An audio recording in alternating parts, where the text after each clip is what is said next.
yes, there's money coming in, but it has to be enough to actually like cover everything. And then hopefully you get paid. And I think especially like solopreneurs or like small businesses, they just see that like money's coming in, so I'm doing okay. But the health of the business might not actually be okay. Yeah.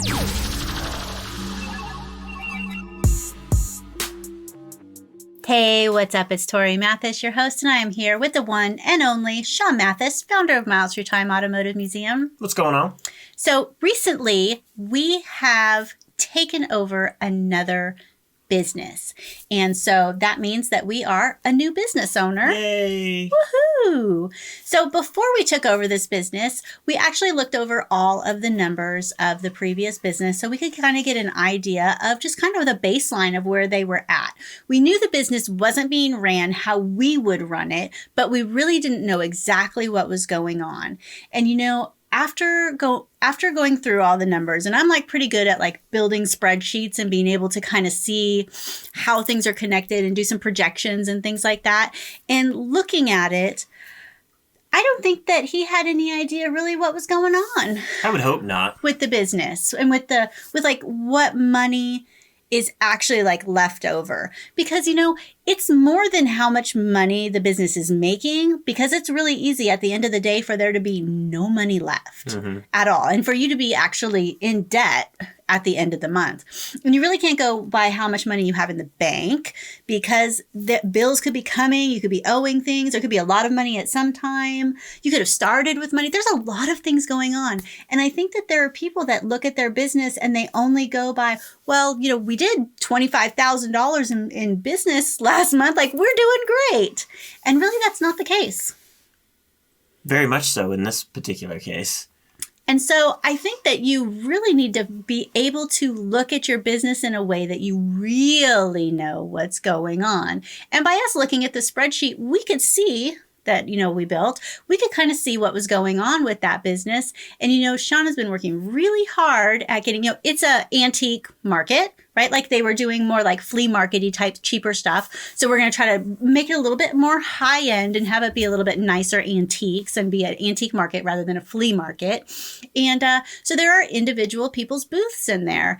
And, you know, I was only looking at like how much money was coming in for all the booths. But, you know, Sean went through and looked at like each individual booth rental and realized that there was a lack of consistency.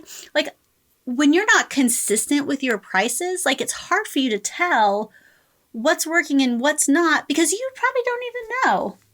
Like there wasn't a flat rate across everything. And, you know, I noticed this with our business too, because rather than having like a product for example, like web design, I always want to do everything custom because I feel like everybody's different. And so I've always built these individual products, individual packages for people. And you know, that's really probably not the right way to do it, because looking at it across the board, you really can't see how much money you're making. And it's really not a way that like you could take over and sell something if there's not like a set rate. So like we tried it a couple times. We did, and it's difficult, and I'm sure that there's a lot of people that have a hard time with those types of things. But with the booths, like that, because he was inconsistent with like how much he was renting it out, that means whoever was working for him couldn't rent a booth out because everything was like a negotiation between him. Whereas Sean is really trying to get it more flat across the board. And that allows somebody else to come in and be able to actually do it because there's a standard. Do you think that people lack standards in the business that they're doing? In general? Yeah. Oh, yeah. I mean, it's easy. What it is it's complacency. You know, it's, you know, even in the case of the business that we took over, I mean, it was the guy there just on a whim going, yeah, I got this spot, or moving them to it. I mean, he's got a different location and bouncing between the two. And it was more of a just plug them in here, they're happy, and go, you know, and instead of, you know, having this grid pattern laid out and having everything assigned to it already, and then empowering the people that work for him to be able to do this stuff. Instead, it had to be him. And what happens is he just ran super thin, you know, and so that could happen to anybody. It's actually, you know, it's a little bit of work to be super organized, but to get organized, I should say. Because once you're organized, life is easy.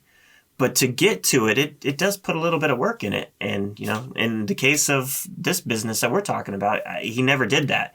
And I think a lot of people wind up doing that, especially when you can easily get overwhelmed with so many things you need to do. You start cutting corners. And the minute you start doing that, you get unorganized. And then it's just you're chasing your own tail, trying to just do things, and maybe that's not the right way to do it, and for him is like, it was better to collect $50 and give this person a spot than to try to figure out, where they should go based on their square footage and, what is their budget? What are they even trying to do? There's a lot of things. And, by no means are we going to do all this perfect, but I also anticipate of learning from every mistake we make and improving on that. And I've already made mistakes in this whole process to try to figure stuff out. But I think once we get all this completely organized, just making these simple changes that should have been organized from the beginning literally turns this business into a business that's not losing money. Yes. And then we can go and compound, and improve to hopefully make it a very lucrative business. I can remember working for a contractor, and I don't want to say which contractor it was, but I would job cost like what the project was, because it's kind of like mine that, every single job was very specific. And so they were built packages, and I would job cost it and figure out how much it would be. And like at the end of the day, you're losing $75. Like it would be like a $10,000 project. But if you actually started breaking down, they were just looking at it as like I was making $10,000 and everybody's working. But at the end of the day, they were losing money. And it kind of reminds me of this, like, yes, there's money coming in, but it has to be enough to actually like cover everything. And then hopefully you get paid. And I think especially like solopreneurs or like small businesses, they just see that like money's coming in, so I'm doing okay. But the health of the business might not actually be okay. Yeah, you need to look at the money that's coming out more so than the money that's coming in, I think. Because even when I was first doing Miles Through Time and it was a for-profit business and I was doing consignment, you start looking at the money that we started bringing in, which then also, the partner that we had was going, hey, you've got a bunch of money coming in, not taking into account the amount of money that was coming out. Doing consignment, you would take, you took $50,000 for a car, but you pretty much gave all of that back. Damn near all, except for 10%, which this antique business is the exact same concept, right? 10%. And the guy that owned it before, even the things coming out of his mouth was like they got all these sales, throwing out gigantic numbers that sound sweet, right? Yeah, man, like high numbers, like $16,000 a month. I think that there were months that were higher than that. He's not getting $16,000 a month, like not even close. 10% of that. So looking at the cars when you were doing consignment, I think you did like $250,000 worth of business that year. The business didn't make $250,000, like you didn't take home because so much of that was consignment. You only kept 10%. Plus the cost to do business to sell these cars. What was it per year? Like $6,000 it was or something? $6,000 a year just for the bond and insurance, just to be able to do it. That doesn't even include the actual license itself or what comes with that. In Georgia, there's no broker license, which is essentially all I would have needed. You have to get a dealer's license. And with that comes a building with its own entrance, phone number, all these different things to make it so it validates an actual dealership. Even though that's not really what my business was, but it made it very difficult to, and I almost didn't even get it all because the whole museum thing, and I'm like, I talked him into it, but. Because it had to be separate business, right? It had to be its own business. You couldn't just latch it onto another Which business. Apparently is why around here, at least, there's, a bunch of little offices in buildings and you'll see just, it's their dealership door, because they're doing broker stuff. So they've got cars on a lot and they might be selling them on Facebook Marketplace or going to auctions or something like that. But they don't actually have the actual physical lot and business, which is what they want in Georgia. I think when people pay, especially that kind of annual fee, it's hard to like remember that you had to pay that annual fee, or like you had a partner that he just sees that there's money coming in every month, but then you forget that, you know, $500 a month, if you broke that $6,000 down at least, is going out just to be able to operate the fact that you're selling cars. And so it's easy to get caught up in the money coming in without realizing, like you said, the money that's actually coming out. Plus there's the time, you know, even, you know, we were offering storage. We were only charging $125 a month for storage, which isn't great, or isn't bad, I should say, for everybody. You know, it's cheap for the person storing it, and it's a nice little chunk of money for me as a business owner. Until you take into account the amount of work involved in having these cars in there, and you know, the amount of in and out and the cars that needed to be moved, and you know, say I needed to go all the way up there to prep it to get the car out just for him to tell me, oh, never mind. And I mean, you start taking into account all that time, like it really wasn't worth it. You know, it's easy for people to say, oh, but it's just my time. No, it's just your time. Like, that's all you have, really, if you think about it. And if stuff is taking you, you know, so much time, like if you actually break it down, you're making $8 an hour, $5 an hour as the business owner. Like, you got to realize that it's not just that you can't make that excuse that, well, it's just a little bit of time. Well, that's why ultimately in the end of 2019, I had made the decision that I wasn't going to do it anymore. There was no opportunity that I saw in that location that I could ever make money. You know what that guy was just saying too? Oh, well, that other guy, he sells cars. It's like $1 million. $1 million business. I know. I want to shake him every time I hear that. Just because you heard that somebody is selling something or is making so much money, you don't know the full story of how much is actually coming out in order for that business to run. Right. So, you know, we did a lot of printing for many, many years for people. And these would be huge print jobs, like thousands and thousands, $10,000 for a print job. And so at the end of the year, when you looked and you saw how much money we were making, it looked really great, but we were only making some of those jobs like 25% on or 10% on or however much it was, that it was almost like we were a bank. We would take their money, buy the printing and give them.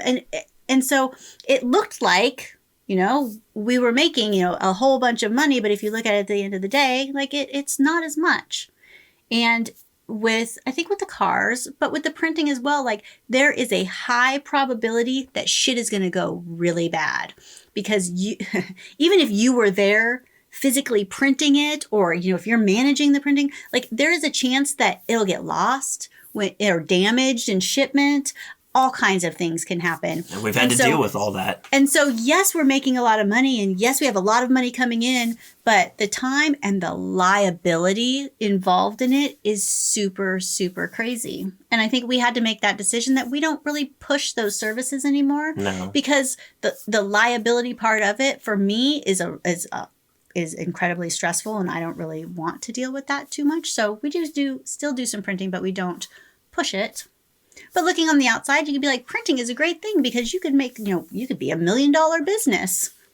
But $1 million business making 10% might not be the best plan there. Yeah, we'd have to be doing millions of dollars of print business.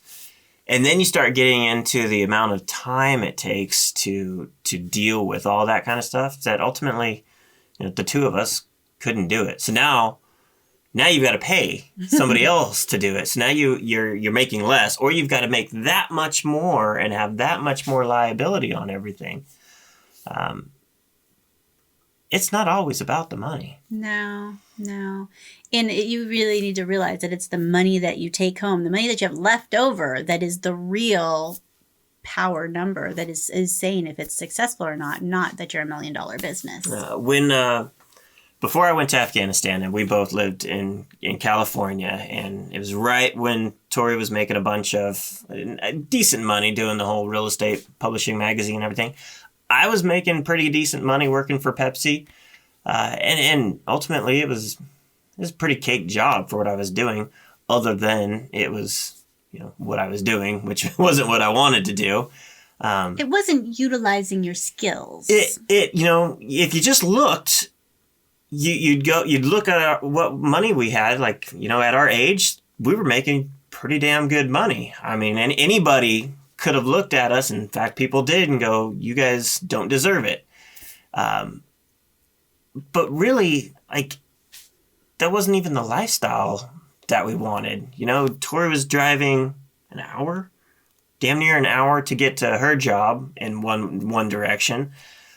I'm working late at night and on call and not really enjoying my day whatsoever because it's not even challenging. And so although we'd make money, good money, it's not what we wanted to do. Now, if all of it was about money, we'd still be doing that because it was good enough.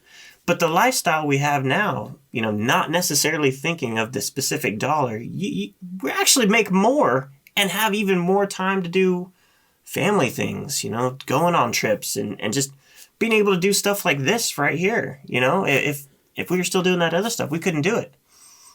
Definitely not as easy. I don't know. People get so caught. I got family members that are caught up on that dollar and the retirement and all that kind of stuff. It's not all that it cracked up to be. I mean, you can live a fantastic life without having to put this astronomical number to it and be miserable until you get to it. Like, you can be happy now. There's all kinds of things you can do.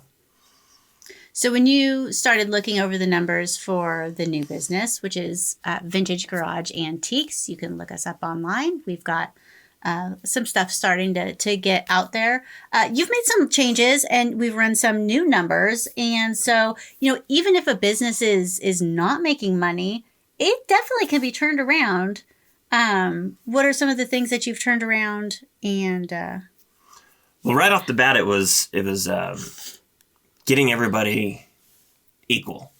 Rather than somebody paying 30 cents a square foot and somebody else paying $1 and somebody else paying 70 cents. We just made it flat rate for everybody.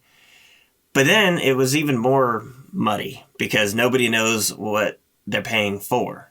So not only do they not know what their rate is, but they don't know how much space they're supposed to have. And I found out that this is a very common problem with the vendors in there. They have no idea. Like, they know they're paying, $50, but they have no idea how much space they're supposed to actually have. Or they had, one size and then they got moved to some other space, which is like twice as big, but their rate never changed. And so I'm looking at it from a real estate standpoint.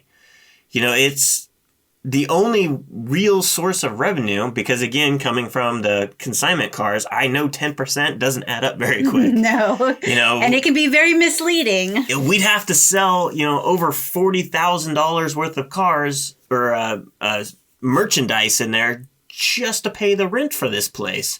So it's not real practical at this point because sales are nowhere near that. So our only thing we can do is optimize the square footage, which is a complete cluster in there. So I've spent hours and hours and hours going through multiple times because I've got to figure out where the current vendors are, where they should be, and rearrange everything and line it all up. And ultimately, I wound up finally getting it all done and finding a ton of extra space.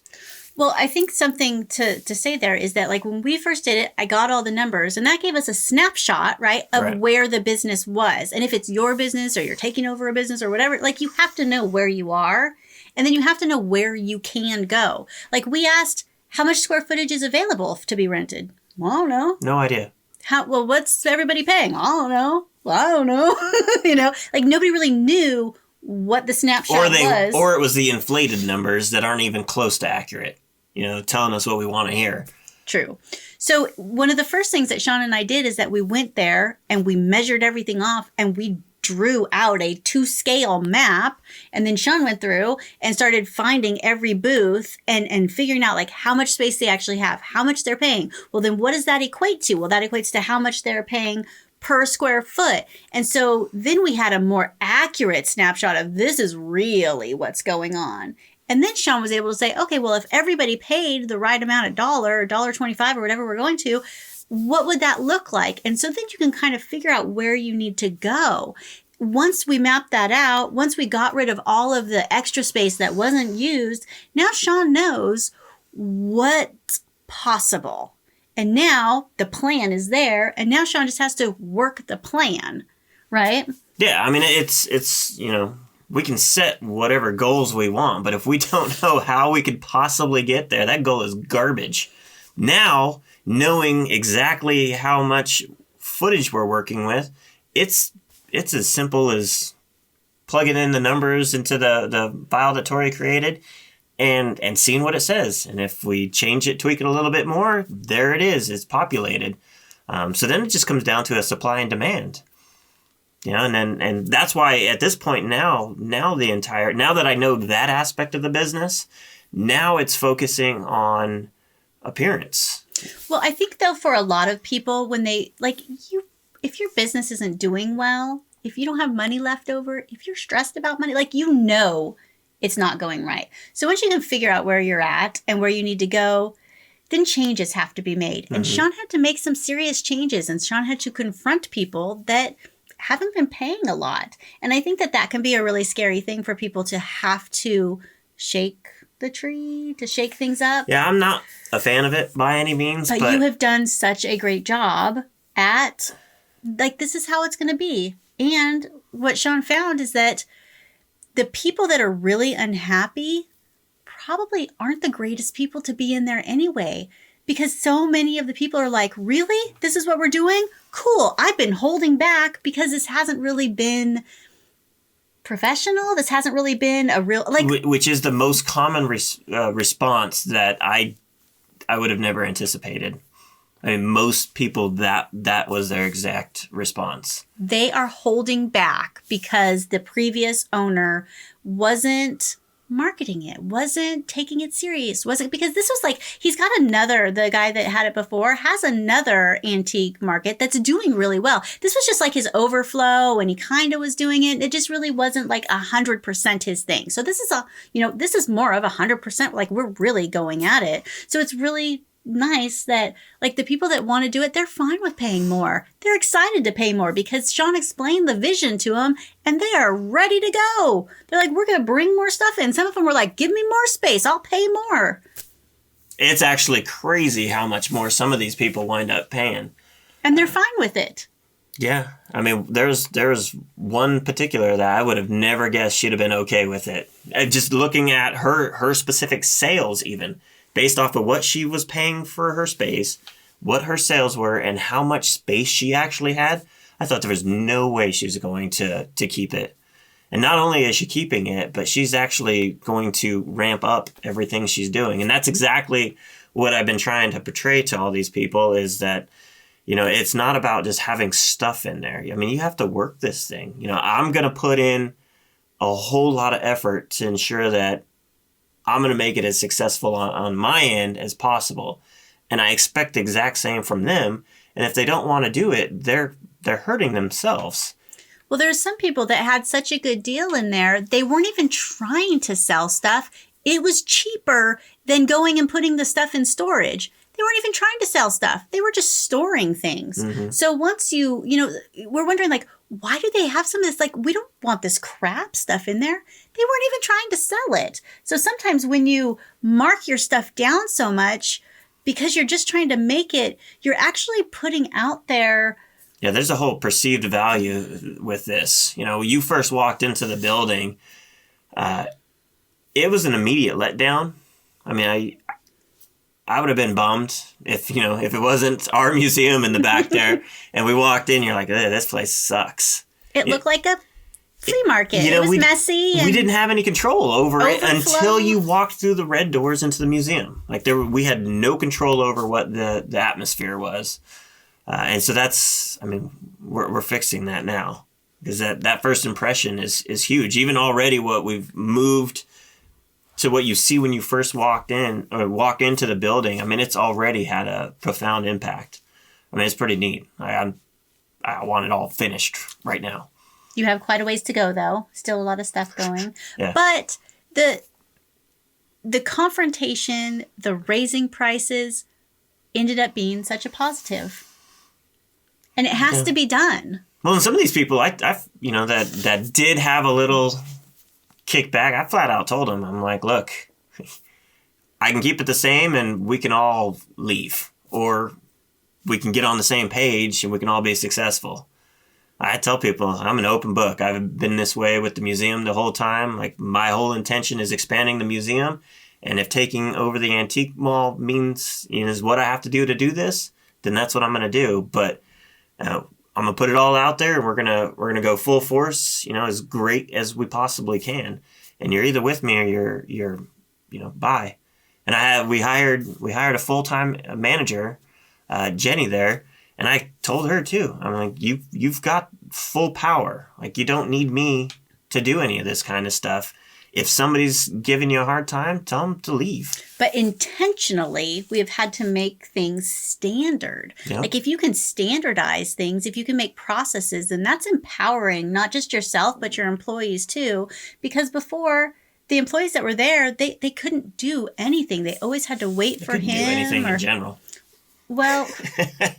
Well, it also made it, I think, hard for the employees because things were so not standard. What did that one person say? Like, oh, I'll just wait and talk to Sean. Like, you can't just dismiss the employee and just go and talk to the owner. Like, is not how a business needs to work. Because and that's a good point too. We are the owners. I have no intention or interest of being an employee of an antique store. Not what I want to do. I probably wouldn't have, doing this brick and mortar business if it wasn't for the museum, but here we are. But that does not mean I want to work there, So although I'm willing to do things to get to where we need to go, ultimately, that is not our role. And knowing that we are the owner of this business, not the employee. And not that there's anything wrong with being the employee, but in our particular case, that is not how we set it up. There was a season of your business that you had to be the employee. We have moved beyond that season. And yes, you are going to have to be there in, a few months or whatever to get like everything going. But you're setting it up so that you are not the employee and not putting it out there that any of these vendors can run Jenny over and just go to Sean. Oh, well, Jenny, don't worry. I'll just go talk to Sean. And Sean's like, no, you're going to talk to Jenny. Like, Jenny needs to know that what Jenny says is what Jenny says and that Jenny has the authority. But because these processes are being in there and because you're standardizing things, you're really empowering Jenny so that she has the tools and the authority to do what she needs to do, to be the manager. Which also enables her to take ownership. I mean, she's an employee, she's a manager, but she also can own that thing. I mean, she can put it under her wing and it's her baby as well. And I want her to feel like that. It's my interest is in the cars. So standardizing it and making it so that Jenny can do it. Her employee, right, that works underneath her and relieves her can do it, and anybody into the future. It's like they can go through and know exactly what needs to be done, and I don't have to go there and hold anybody's hands. I mean, I honestly, I don't have time for it, much less want to do it. I like that. So, knowing where you're at, knowing where you're standing, figuring out like what's even possible, empowering your employees. Like, these are really, cool things that, Sean's had the museum, which is brick and mortar, but this is like a real brick and mortar business that, having managers and employees is definitely going to be an adventure. And we'll kind of keep you up on what's going on and anything that we have that maybe will help you with your business. Like, we're definitely willing to share it, and hopefully you'll join us on this journey to see kind of where this goes. We're really excited to see where it goes and what this is going to be. Yeah, and again, it's Vintage Garage Antiques. That's Facebook, Instagram, website, all that kind of stuff. And I will be documenting everything. So you'll actually, if you wanted to follow along, you'll see exactly the changes that we make to turn this losing business into a successful one.